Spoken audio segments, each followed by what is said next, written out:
Vamos lá? Essa questão aí é uma questão bem interessante, cara de questão da prova da AFA mesmo. Ele deu o gráfico de duas funções aqui no meu desenho. A função R, função F, uma função no primeiro grau, então é a reta.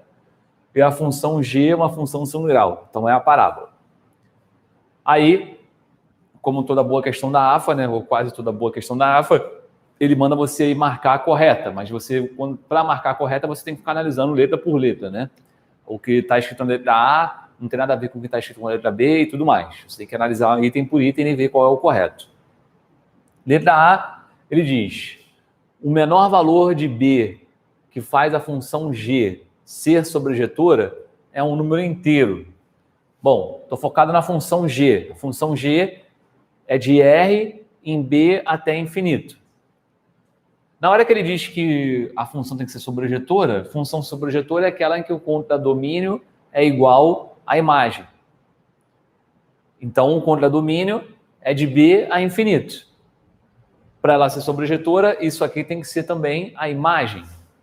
Bom, para isso aqui ser a imagem da função, eu tenho que ter o seguinte: toda a função do segundo grau, que tem cavidade para cima, a imagem dela vai ter a ver aqui com o y no vértice.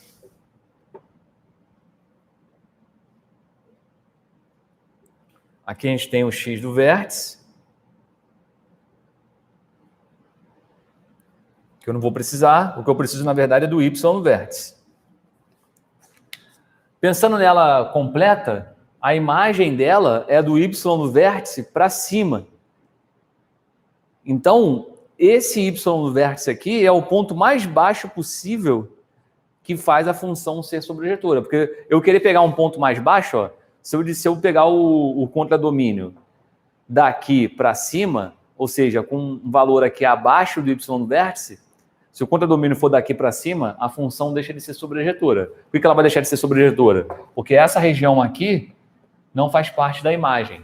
A imagem dela começa daqui para cima. Então, esse aqui é o ponto mais baixo possível que eu consigo dizer, né, ou colocar para o contradomínio, que faz a função ainda ser sobrejetora, ou seja, que faz o contradomínio coincidir com a imagem.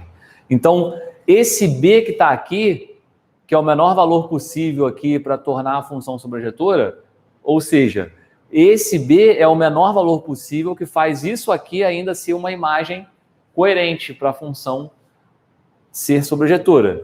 E esse B, esse número que está aqui, é justamente o y no vértice.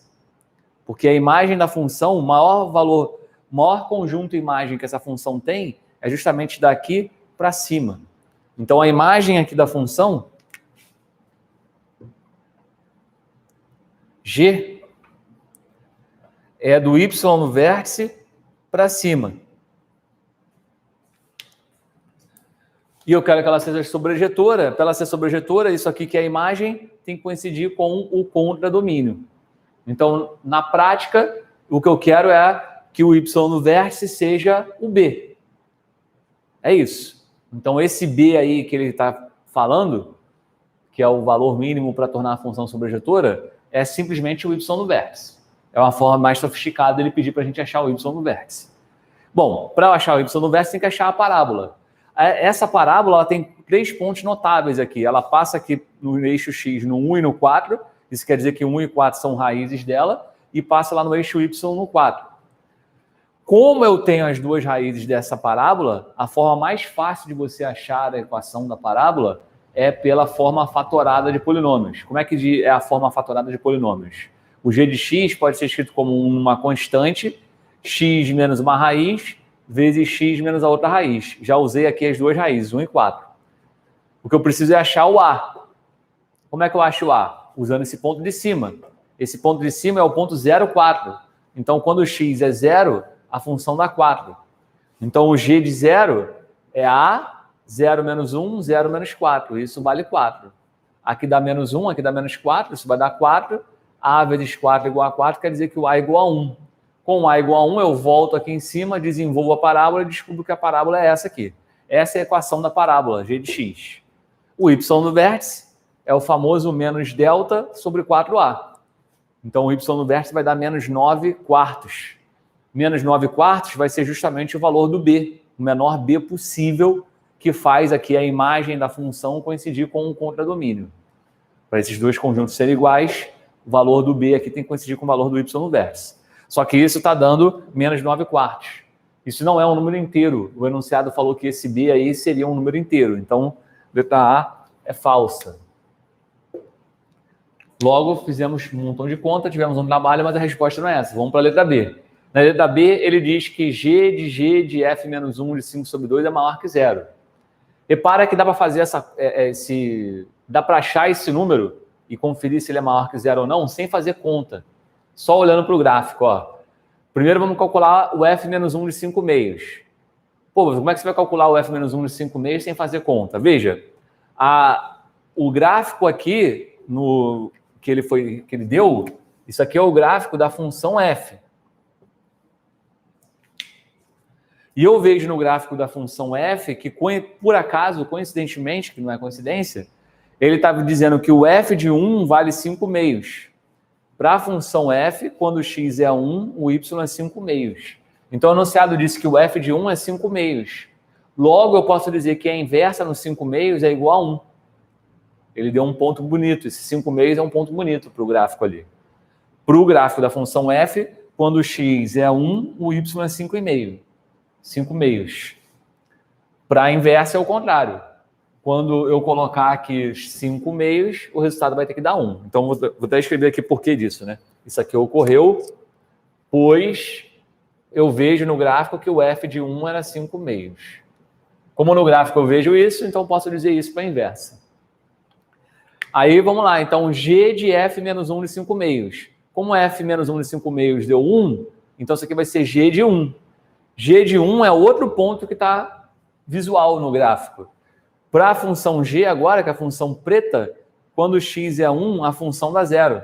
Então, g de f menos 1 de 5/2 vai ser g de 1, que é igual a 0.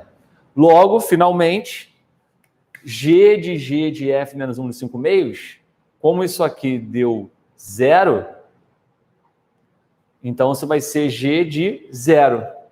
E g de 0 também é outra coisa que está no gráfico. Para x igual a 0, a função g dá 4. G de 0 é igual a 4, logo, esse é um número maior que 0. A resposta dessa questão é a letra B de bola.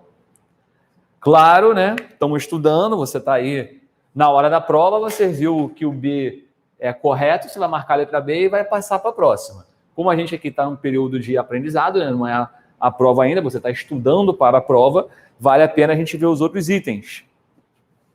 Olha o que ele falou no item C. C.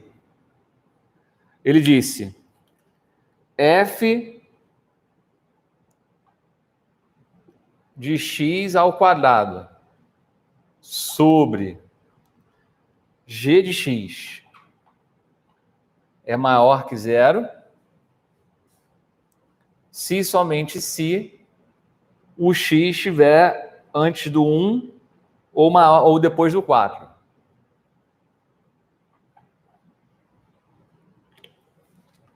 Bom, inequações, né? Inequações desse tipo, a gente observa aqui o seguinte: o f estando ao quadrado, isso quer dizer que o f, essa parte aqui, o numerador, é sempre maior ou igual a 0.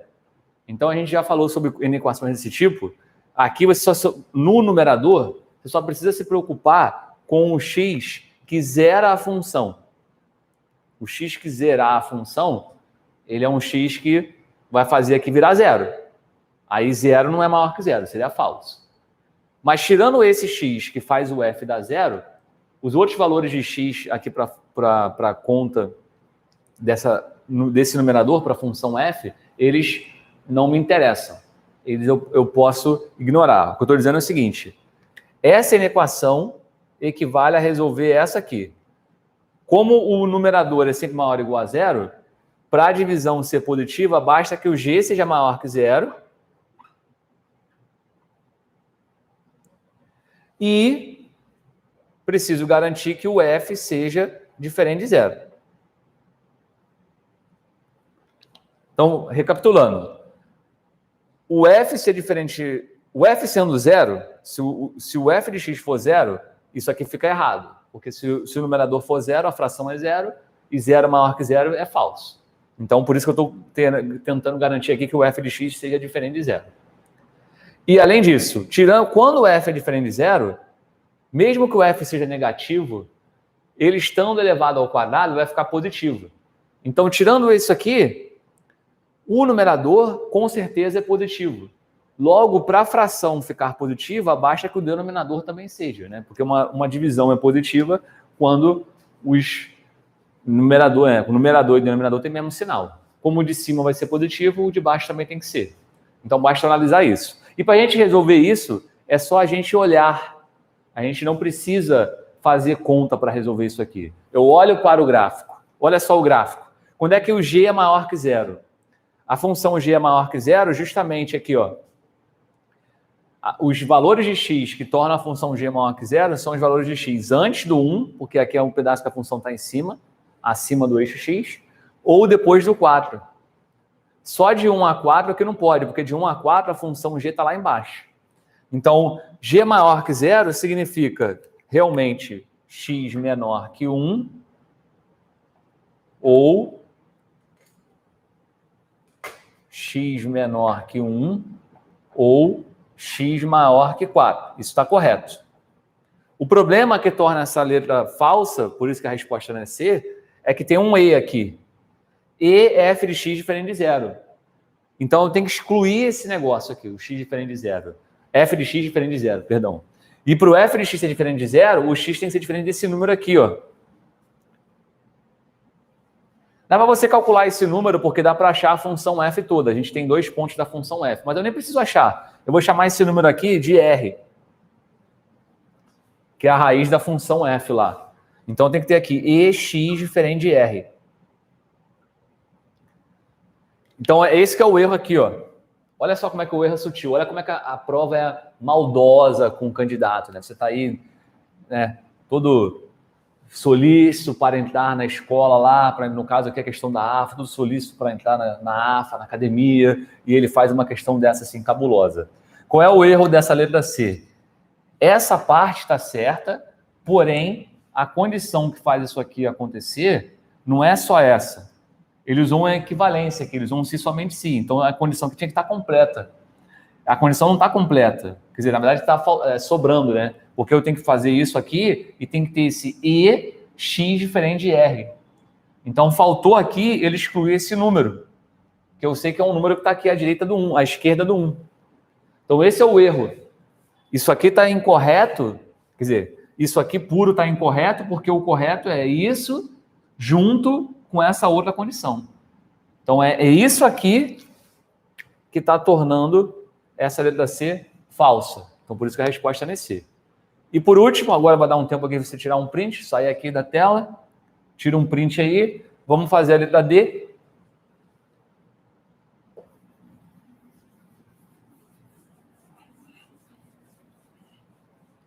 Na letra D, ele afirmou D. F de G, ou F menos G, é menor ou igual a 0,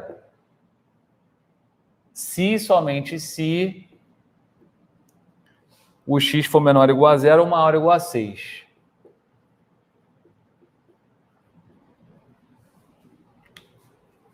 Ainda bem que na hora da prova não foi necessário ter que fazer essa conta aí, né? Analisar essa letra D, porque você já tinha visto que a B era correta, né? Porque isso aí vai ser meio chato. Ou eu vou ter que achar a expressão do F agora para fazer, né? Qual é a expressão do F? Ó? O F é uma função do primeiro grau. O F, eu posso dizer inicialmente que é AX, como ele cruza o eixo Y no 1, é AX mais 1. E como é que eu vou achar o valor de A? Usando esse ponto. O ponto 1, 5 sobre 2. Então, F de 1, que vai ser A mais 1, é igual a 5 sobre 2. Então, eu descubro que o A é 3 sobre 2. A, 3 sobre 2. Ficou meio feia a função, né? Então, a função f de x é 3x sobre 2 mais 1. Agora tem que resolver aquilo ali. F menos g. F menos G vai ficar feio. Vai ser 3x sobre 2 mais 1 menos o G. A função G a gente tinha achado aí no quadro anterior. A função G é x ao quadrado menos 5x mais 4. Então, eu quero resolver na equação F menos G menor ou igual a zero. Então, cai uma equaçãozinha do segundo grau aí, né? De leve. Como eu repito, né? Ainda bem que dava para ter visto que a B era correta, né? Você não precisava, na hora da prova, chegar a analisar essa letra D. Então, aqui vai ficar a equação menos x ao quadrado. Aí aqui está 5x com 3x sobre 2. 5 mais 3 sobre 2. Então, vai ser 13 sobre 2. Mais 13 sobre 2x. E finalmente aqui, ó, menos 4 mais 1. Menos 3 menor ou igual a zero.